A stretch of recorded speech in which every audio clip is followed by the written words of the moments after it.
Hey guys, my name is Tim Schmoyer and welcome to another Youth Questions episode where we talk about real questions from real teens about real life. We have 5 different youth workers answering this week's question. I'm going to let them introduce themselves. Here they are. Hey everybody, this is Andy Blanks. I'm videoing this from Birmingham, Alabama, where I live. My name is George and I'm a youth pastor at a church in Maryland. Hi, I'm Ruth and I'm a youth worker from Northern Ireland, or also known as Northern Ireland. My name is Joshua Johnson and I'm a youth worker right outside of Minneapolis, Minnesota. Hello again, it's Tim, and I'm going to be jumping in on this video as well, and I'm a youth worker in Minnesota. If you're a teenager and you're going through something that you think that we could help answer for you and just give some input on, check out the links in the description below this video on YouTube. You'll find a link to our Form Spring page where you can ask any question about life, relationships, dating, school, whatever you're going through. You can ask it anonymously using that link in the description below. Check it out. And here's this week's question. Can you help me figure out why some people bully others like me? Because I'm being bullied and talked about a lot. I'm so sorry to hear that you're going through this. I know that bullying is such a big issue. I was bullied a couple times growing up and I hated it. Those scars are like embedded in my brain. And not just like too long ago, a couple months ago in my own community where I live, there's a kid who committed suicide because he was bullied a lot. So I know that this is a very big, important issue to talk about. So me and a couple of the youth workers, we're gonna help you the best we can. Hey, this is a topic that I'm a little too familiar with. When I was in 8th grade, I was bullied by this kid, and he would knock books out of my hands. He would come up from behind me and kick my legs really hard. When I was a middle school student, I was short and fat.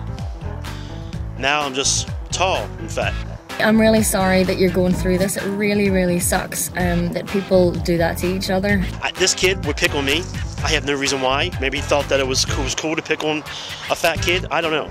I went through it when I was sort of 11 to 14, and even in primary school too, because kids bully each other at that age anyway. And No one who is secure in themselves has to do this, right? I mean, it doesn't work that way. So we can look at bullies and say, we know they must be insecure. They must have some really, internal issues and doubts and weaknesses, to really try to make themselves look better. At the sake of making someone else look worse. And I'm wondering if perhaps the people who are bullying you are doing it because they have their insecurities too, and perhaps someone's bullied them along the line. But the worst was when he would come up to my friends and call me names or tell me I was this or tell me that I was that. And that was really painful and really, really hurtful. I decided to run. I decided to try to avoid him as much as I could, but it didn't matter. Where I was, where I went, he found me. So when I was that age, people would have picked on me because I was short and teased me and made fun of me and stuff. And it had a big effect on me, but it also had an effect on me in that I also became a bit of a bully myself. I acted out and I was insecure about what they were teasing me for, that I had to go and pick on someone else who had some sort of insecurity. Often the person who's being bullied will want to kind of bully that person back. Or maybe not that same person, but someone else, and you have like all this passive aggressiveness kind of build up, and it starts coming out towards other people. And what happens is, if you're not careful, is that the very thing that you hate is the thing that you become. I was actually really afraid of this guy too. He said he wanted to fight me, and I wasn't into fighting. I didn't want to fight anybody, and I didn't really know why he was bullying me. I didn't know what I did because I felt like I didn't really do anything. And I felt like I was trapped. I was in a cage. I couldn't do anything. I was tired of looking over my shoulder, and I decided, you know what, one day I'm just going to stand up to him. And if I get beat up, I get beat up. Or if whatever happens, I'm going to happen. But I'm not going to let him do this to me anymore.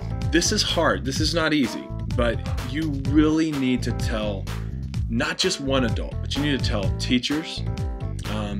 You need to tell your guidance counselor at school or your assistant principal. You need to tell your parents or guardian or one of your friends' parents that you're close to. And the biggest mistake that I made in that whole thing, if I could go back in time and do things differently, I would have told somebody that I was being bullied.